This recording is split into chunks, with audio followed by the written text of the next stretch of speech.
Hey everybody, James from OnType here, and today we're talking about why intuitives seem so rare. Let's get into it.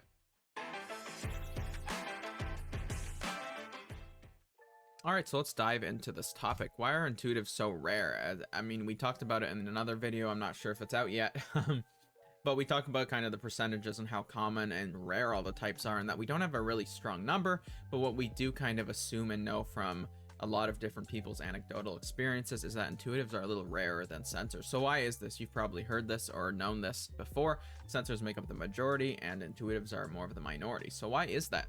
So intuitives in general, and these are kind of the way the functions work, they're made to change things. Intuitives, the reason they're intuitives is because they have higher intuition functions. And what intuition functions do is they look for new and innovative ways to do things. They look for the new. They're always about, how can I do this? What is possible? What if we do it this way? What if we can do it this way? And it's looking to innovate and change things up. So intuitives in general are meant to kind of shake up the system. They're really meant to introduce that, like I said, that newness into the world. Sensing as functions are all about the old and kind of the current, and intuition is all about the new and what is possible. So sensors are really made to maintain things. They're kind of the traditionalists. It's kind of like the conservative parties in any kind of political landscape. I don't know why I said politician, but any political landscape, the conservatives kind of lean into that sensing mindset of maintaining the past, whereas liberals would be more intuitive, more about changing things for the future. It's generally the difference between past focus and future focus that we see in politics, and a lot of that just comes down to the types. That does not mean there's not crossover though, because of course people can change their mind, make different decisions, and be focused on different functions with their nurture. So what does that mean? So it means that sensors are kind of meant to keep things the same. They're meant to kind of preserve the wisdom of the past. What's good about the past, let's keep it. Whereas intuitives are like, I don't like that about the past. What can we do differently in the future? So we have these two different types of focuses.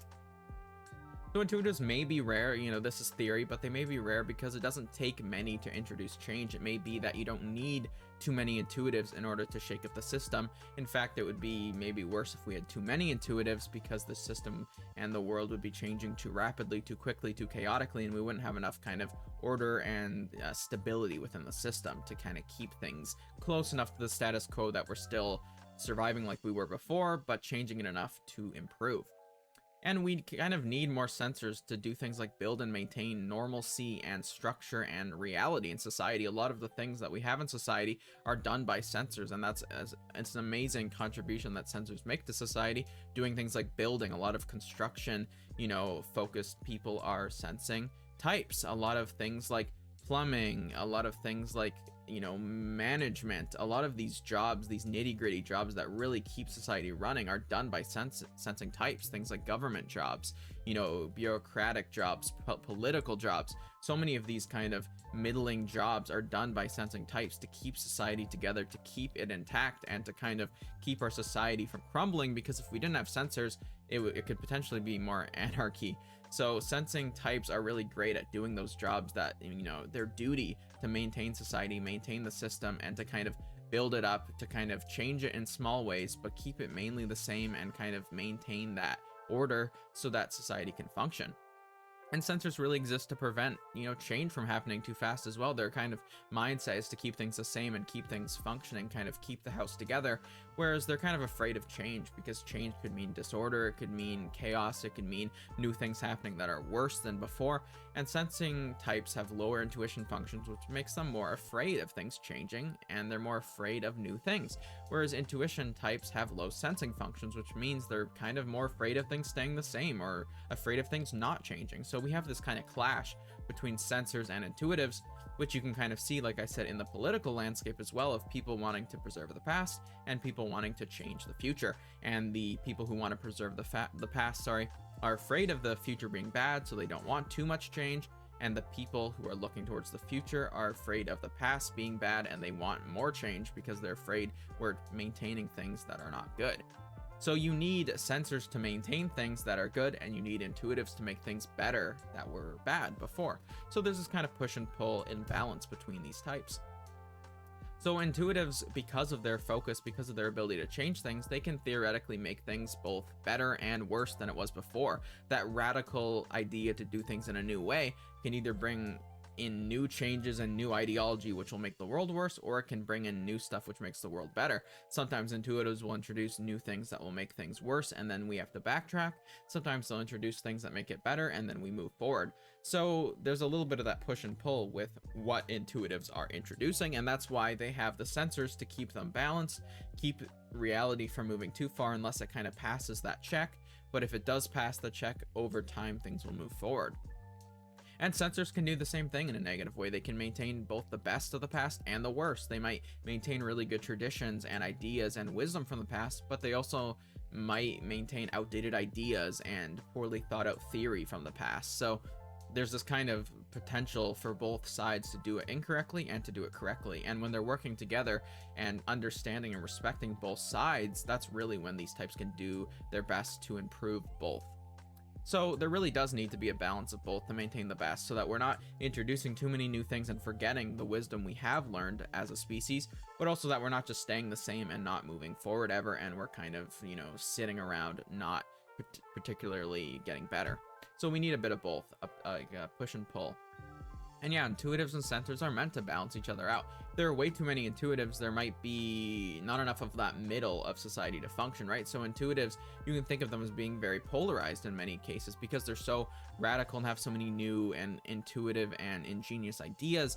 They can potentially make society way worse or way better. And so there's a polarization, whereas sensors are really good. They're like that core, the solid core, the structure of society. They're that middle. They're the people who do those jobs that keep society together. They're the glue that holds society, that holds our different countries together. And so they're more in that middling ground where they're kind of in the middle, and they slowly move one way and then slowly move another, and it takes intuitives to pull that whole middle herd of humanity in one direction or another. But they're kind of staying in the center, because if they move too far fast, it could become unstable and things could become chaotic and our society could collapse. So they're meant to kind of be that glue that is kind of sticky, hard to move, but when it does move, hopefully it won't move back either, because it's like a giant ship, right? It's like if you're trying to move a giant ship, you can move it very slowly, over a long period of time, but it's not just going to go whoo and kind of crash. So it's kind of the way it works, that they're kind of that structure, and intuitives try to kind of move them in different directions. And yeah, sensors make up a ton of those builders, managers, plumbers, electricians, all these incredibly important jobs that we need to keep society functioning. And if it wasn't for them, we would be in a lot of trouble, especially intuitive types who would be very bored and uninspired to do those jobs, because maybe they're not as creative, they're not as innovative. But we need people who are able to do those jobs, because those jobs are incredibly important, so that we have running water and we have plumbing and houses and streets and government, and all these things are incredibly necessary for society. So we need sensors to be experts at that and to be very, very, very good at that. And then we need intuitives as well to come up with new creative ways of doing things and kind of looking in a more abstract way. So it's really important that we have both. But intuitives being rare, it may be a good thing, because a lot of intuitives are very, they won't want to work a lot of these physical or repetitive jobs, even though sensors can thrive in that reality and using reality to move things around, or, building things, maintaining structures. Whereas intuitives are more abstract. They want to come up with very rare, unique life paths. But if you have too many people doing, unique life paths, it might not have enough people to maintain the structure of a society. So intuitives being rare may be a good thing, because you don't need many intuitives to move the ship, because intuitives have a lot of power with their creativity. And because of that, intuitives, can exist in rare numbers, and it's okay for society, and we have the best of both worlds. Because intuitives do provide that unique and rare perspective, which kind of move that giant structure middle of humanity in any direction. And it can be very helpful to have intuitives who come up with these theories and are able to kind of progress society, even if it does take quite a while. And in general, in those types of fields, intuitives are more likely to be in those creative, scientific, philosophical fields which can be very important, but you don't need as many people, because we need people doing those jobs that keep society running. We need people doing other types of work as well, not just coming up with theories. And like I said before, intuitives are more polarized. They can bring a lot of change, but they don't need a large population to do it. So we don't need as many intuitives. In fact, the way that it works may be the best way for it to exist. And there's that dirty work that sensors do, and that's so incredibly important, is that intuitives won't want to do that. Intuitives will want to do something creative. They'll want to do something, in that abstract sense, whereas sensors are needed to do these jobs that are so important for society, and they are able to keep society together so that intuitives can change it. And it's that perfect push and pull between the hardworking sensing types and the more abstract and creative intuitive types, which make society, able to exist, but also change and become better. So I hope that kind of explains why intuitives may be rare and kind of how these different types work to function society. If you have any comments, please let me down below. I love reading them, and I hope you have a great day.